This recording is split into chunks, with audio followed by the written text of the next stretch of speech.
Good evening. Welcome to the Events and Commemorations meeting. It is August 19th at 5:30 p.m. If we could get a roll call, please, Ms. Swain. Cooper? Here. Mr. Capel? Here. Yes, here. Present, we have four.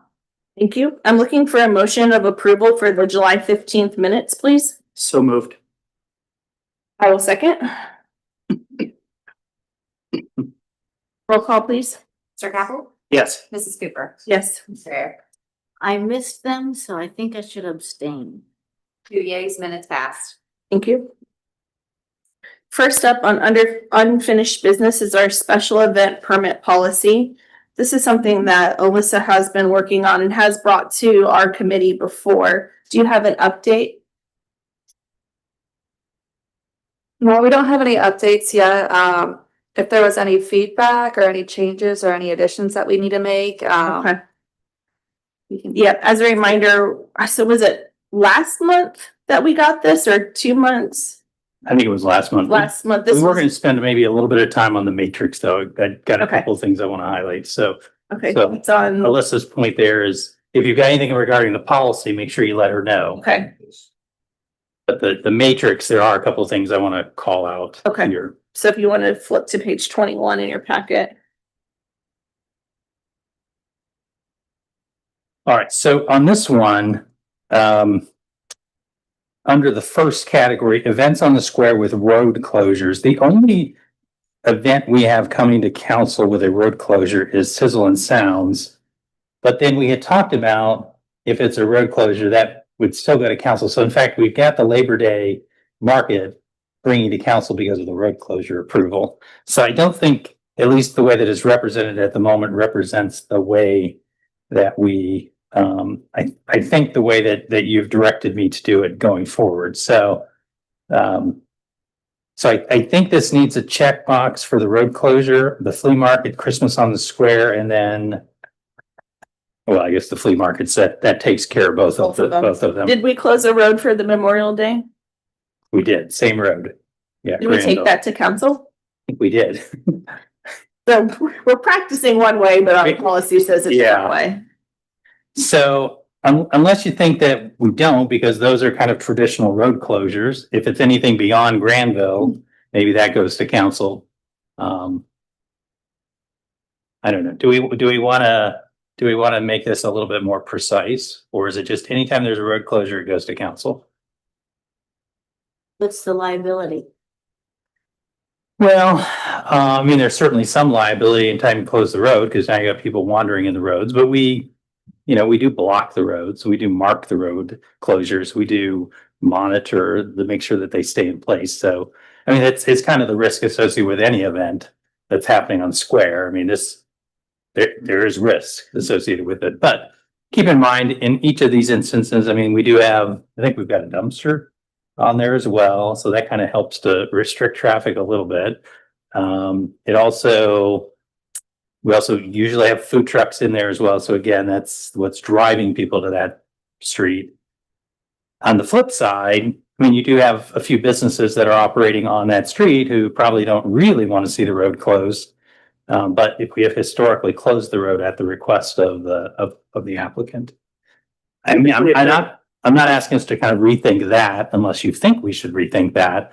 I'm just asking whether or not we think that these traditional events need to come to council for the closure of that single road. Sizzle is closing 3 of the 4 roads around the square. The other events just require Granville. Yeah. I'm just curious, and just for the sake of wanting to know, why do we need to go to city council for any of the closures? Does it impact liability or anything else, or has it just always been the way we've done it? Well, the matrix we created about 3 years ago, so we didn't really have a policy at all. Right, but I can always remember voting to close roads going all the way back for as long as I've been on council, so I was just curious. Yeah. If there was a precedent for that, or just kind of felt like the right thing to do type of thing. Traffic direction too. Have to direct traffic. Well, yeah, well. I mean, these go I mean through that- police and all that, but Right. it's not really councils. That's right. So, no, it doesn't. I mean, we should go back and look at that, I guess, in the ordinance if it speaks to road closures. I kind of think anytime there's a road closure now, because there's way more residents in the area Mhm. and businesses, I kind of think you should get one. And then that way there's no ifs and buts. So maybe the flip side of that though is we do have a block party permit that we talked about, and that's an administrative process, and there's clearly a street closure Yeah. that is That happening with doesn't go all the way to council. That doesn't even come to the committee. Assuming that it's, a single street. Yeah. I mean, you've got neighbors have to agree to it. There's some notice requirements to the neighbor. I mean, there's a process around that, but, That's actually a good question too. Yeah, the block parties. I mean, I think generally, well, again, but even the block parties, right, PD and services, they get notice regarding that, yeah. So if there is a road closure and probably BST and G, right? Because if they have to, or emergency services, so that if they have to reroute, a vehicle, they are aware that there's a closure somewhere in the city. So again, we do have procedures in place to make sure that the appropriate people are notified. Yeah, I think when we developed the policy, I think the point was Granville was a pretty minor impact. Vernon, Granville, and Columbus is a pretty big impact. Council just needs to be aware that 3 of the 4 streets are going to be closed, so. There's a way of making them aware through a committee report. Right. Than getting a vote. Yep. I mean, it would be pretty unheard of to vote no on a street closure for it's Christmas on the Square Right. or Right. No, but it might be another function where, let's say, the businesses don't want it. Mm-hmm. Yeah, I mean, if they didn't, then we certainly have the public process of the events committee or the parks committee or whomever, gets impacted by it. So, all right, we will go back, just make sure that from the ordinance perspective, it doesn't speak to council having authority here. So I'm glad we had this conversation. For the time being, it is on the agenda for tomorrow evening. We'll just keep it on the agenda, do the closure, but we'll go back to whether or not We'll waste a minute and a half. waste a minute and a half. Okay, so that's issue 1. And then if you go down further on the page, so I think just as a reminder, special events in a city park or at a facility, this is 6 hours and 50 people, I think it was, and 25 people was the old standard. So the idea here is that if you have a pretty significant chunk of time or a pretty significant number of people, that it does limit people's ability to kind of experience the whole park. And so we want to make sure you're aware of that. So that's what that change was. Easter egg hunt is just new because it's big. Field rentals, we're still sort of working through this process. And so at the moment, you don't really see that it's got much of a procedure on here. you recently had a meeting We with some did. local coaches. We did to talk about the use of GRE baseball field. There may be some issues regarding the soccer field. Am I saying that right? So nothing here, but I think Which expect, soccer field, well, the open. just the open field. Yeah. Is it the soccer teams that are usually looking to? Soccer and lacrosse over there. And lacrosse. But they are working well together without me having to intervene yet, so I'm kind Do of. we have anybody that consistently uses Freedom?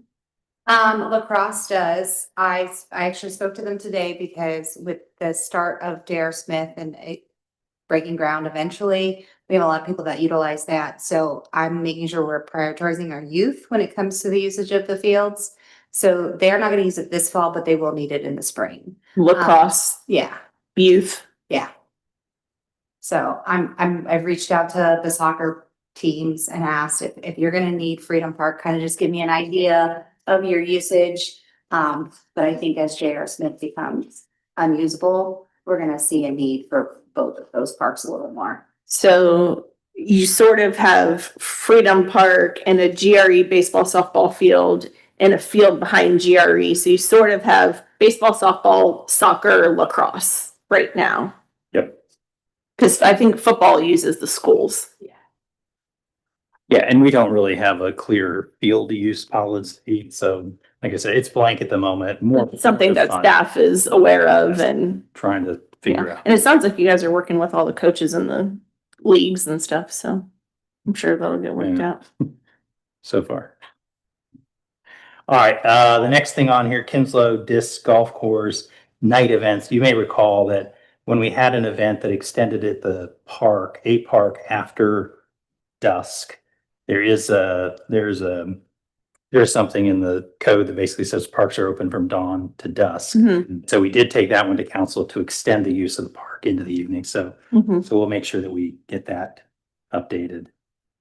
And then we've added J.R. Smith Park Pavilion. This is a future use here.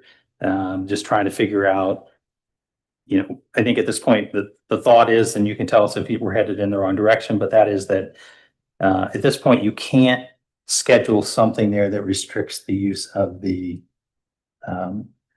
splash pad. So you can't rent it out. You can't The rent splash out the splash pad. You might be at the pavilion, but you can't prevent people from using the splash pad. So again, this one still needs a little bit of refinement, so it's not perfectly done yet. So we'll keep working on that. Okay. It'd be kind of fun to just rent out the splash pad, right? It's a chair in the middle of it and just sit there all day. Especially on these hot days of sizzle. That would have been nice to cool off over there. If you have a need to repair it. Right. That there's nothing to do. All right, so we'll keep working on that. But again, if you've got any issues on the policy, let us Okay. know that and we'll kind of clean that up before the next meeting. Okay, Okay. thank you. Mhm.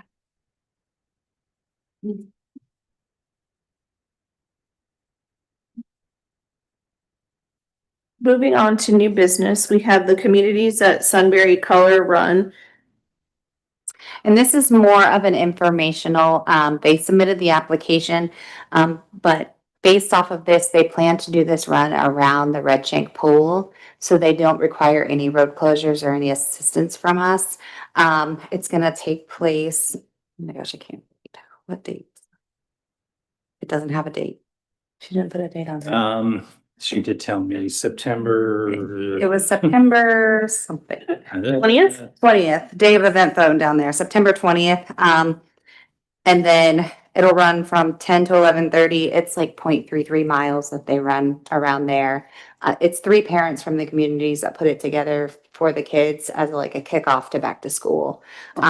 It's gone through services, fire and police, no objections. There was no issues last year. We've been doing this for years now. Yeah, and I think it has gotten so big that we've just asked that they fill out the application, so we know that it's taking place. Do they ask the fire department to be there? They do. Yeah, they asked for fire and police to be there. Yeah, and that's really, as Amber said, the Just like a police. community outreach. Yeah, the police chief it said to me, he said, this event, Daryl, this event is bigger than you probably think. You just need to be aware of it. And so we think that's the reason we're trying to coach them up to just make sure that they are notifying us each year when they plan to do this event. They do close down roads, but just for a short, or they don't. They close down don't, because roads. there's a lot of back and forth about that. Originally, they were shutting down, I think, the But they road. didn't tell us. Right, that, Exactly. like, this Now events they- group has been good. Oh, there you go. There's one way of keeping, kids out of the streets, so making it a little safer. Yeah, so again, this is not one that would require action. Just a Information. friendly heads up. Okay, well, good luck to them. Hope I know they always have a good time at that. Okay, next up we have Chains for Change disc golf event. And we have a guest for this. Would you mind coming up to the podium? Let us know your name, your address, and what your event is. My name's Chase Netting, address 4461 Webster Road. And my event is a charity disc golf tournament, raising money for, to build a house in Mexico for a family in need. Have you done this before? No. This is the first time? Yep. And we have this event permit application on, looks like page 27. Are you with a group or is it just you? Just me. You're I putting mean, it I'm raising money for an organization, Sure. but it's just me really organizing the event. Have you played at our course before? Yes, multiple times. How many people do you expect to be there? Around 40 to 70, max of 72. But I don't really expect that many realistically. They Probably, pay to get in, right? They pay to play. yeah. Uh-huh. They will pay, I think the price I've set now is $50. And all that goes straight towards the fundraiser. And we'll have prizes for the winners, but I mean, it's just raising money for a good cause and then also bringing more awareness to disc golf too. It's a great sport and a great community. So go ahead. Go ahead. Looking at your application, it doesn't look like you need anything extra. You will have a tent, but it's just a 10 by 10 pop-up, nothing to be concerned about. Remind me, Amber, we have trash cans out there? There's trash cans on the course and then there's trash cans at the pavilion. We usually just ask them to remove any excess trash at the end of the events. You'll do that, because I see you have Yeah. like hot dogs and stuff, so Yeah, will that be at the pavilion or? No, I was going to keep our stuff, try to like stay out of people's way, so that back parking lot where the course is, just set up near the back and have our tents back there. We'll bring trash cans. You'll clean up after yourself? You do several of them a year? No, this is my first time. First one? Okay, good for you. Good for you. So you gotta see how this one goes first. Yeah. We'll see. Do you have the lot picked out in Mexico? Not yet. I know there's an organization that does this a lot. Okay, They got in touch with me and my family, and so we're trying to raise I was told around $12,000 to $15,000, and my family came up with a bunch of ideas. I came up with this one, just kind of running with it, and it's been going pretty well. Are you advertising for it? Yes, there's a website called Disc Golf Scene. I have an event page ready to go up, and then other than that, probably just social media and stuff. And then I think, I'm also planning on, there's I think you guys were talking about it, Monday night league doubles. I'm planning on going there and handing out flyers there, people who are interested in that. Mhm. Cool. for you. Yeah. And this application has passed through Services, Fire and Police with no objection. Okay. So you are good to go on that side. Okay, thank you for That sounds coming, good. sounds good. Thanks. Appreciate it. Other than Chase, it doesn't look like there's any visitors. Anything else you'd like to discuss from the staff? Anything from the committee? Yeah, I was gonna say, just if I could, Sizzle just happened, we will have a debrief with the safety forces, the Big Walnut Civic Association, city staff, probably another week or so, the debrief. So hopefully we'll be at next month's meeting with a little bit more of an update on kind of how people thought the event went. And then Alyssa and I were just talking about, we do owe you a written version of the debrief on the 4th of July. It's done. We didn't get it in the packet. We'll get it in the packet for the next meeting. So perhaps we'll debrief on both Sizzle and the 4th of July at the next meeting, but And it looks like September 16th is our next meeting. yeah, does that sound Is right? that, I do have a quick question, because Sure. I've been asked. Does Sizzle and Sound with the money that it raises, does that go towards the 4th of July? So it goes back to the Civic Association to support all of their events. So some of it could be used for the 4th of July, probably some of it is used for the 4th of July.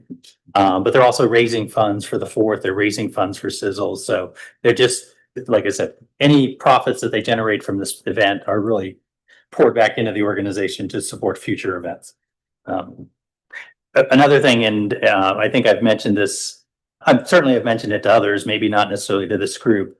The Civic Association does, each year they do purchase insurance policy that they use then as an insurance policy that a lot of other organizations can use to put on an event. So they will kind of fold under Civic for the purposes of conducting that event and then having the insurance of the Civic Association. So that's a pretty sizable expenditure each year. Again, but goes to support a whole bunch of community activities, not just, you know, Sizzle and the 4th of July, for example. Yeah. So like the farmer's market, for example, they're under the Civic It's good. insurance policy. Yeah. Great example. Okay, I will make a motion to adjourn. Second. Roll call, please. Mrs. Skipper? Yes. Mr.